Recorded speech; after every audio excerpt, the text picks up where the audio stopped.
పేదల పాలిటి పెన్నిది పునీత విన్సెంట్ డి పాల్. ఆయన యొక్క జననము బాల్యము గురించి తెలుసుకుందాము.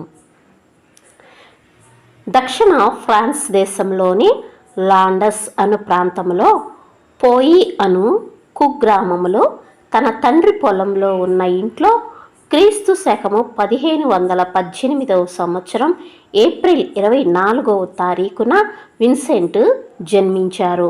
ఈ బాలుని కన్న పుణ్యమూర్తులు జి పాల్ మరియు బెర్ట్రాండ్ డి మోర్సెస్. వాళ్ళది పేద కుటుంబం. వారు విన్సెంట్ను అల్లారు ముద్దుగా పెంచుకున్నారు. విన్సెంట్ వారికి 3వ సంతానం. విన్సెంట్కు 3 సోదరులు, 2 సోదరీలు కలరు.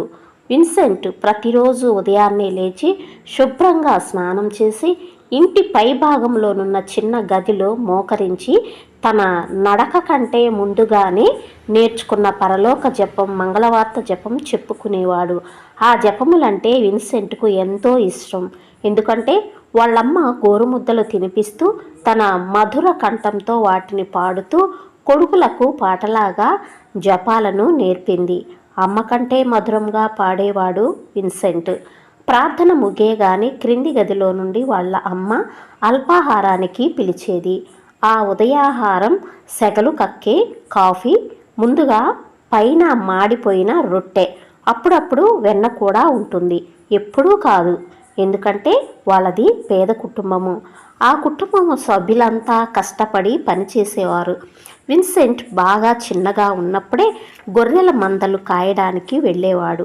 కాళ్లకు చెప్పులు లేకుండానే ఆ గొర్రెల మంద వెనకాలే అక్కడ ఉన్న చిన్న కొండల మీద కీర్తనలు పాడుకుంటూ పక్షుల కిలకిల రావాలు వింటూ ఆనందంగా తిరిగేవాడు.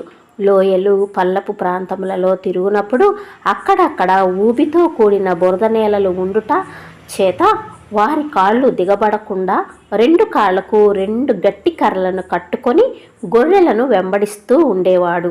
అక్కడ గొర్రెలు కాచే పిల్లలంతా ఆ విధంగానే చేసేవారు. వారి కుటుంబం నివసిస్తున్న లాండస్ అను ప్రదేశము నిస్సారమైన ఇసుకతో కూడిన పెర్ర భూమి అయినప్పటికీ జాన్ డి పాల్ తన పెద్ద కుటుంబమును పోషించుటకు ఆ చవిటి నేలను చాలా కష్టపడి సేద్యం చేసేవాడు. ఎంతటి కష్టమునైనను ప్రభువు ప్రసాదించిన కుటుంబం కొరకు సంతోషముతో చేసేవాడు. నిజానికి వారి ప్రజలంతా శ్రమజీవులే. వారంతా దేవుని పట్ల భయభక్తులు కలిగి కుటుంబ ప్రార్థన క్రమం తప్పకుండా చేసేవారు. పునీతుల చరిత్రలను చదువుట, ధ్యానించుట, వివరించుట ఒక ప్రత్యేక విధిగా నిర్వర్తించుచు వాటిని ఆచరణలో నుంచుటకు చాలా ప్రయాసపడేవారు. తరువాత విన్సెంట్ దైవభీతి, దయాగుణము కలిగినవాడు అనే అంశమును గురించి తెలుసుకుందాం. ఆమెన్.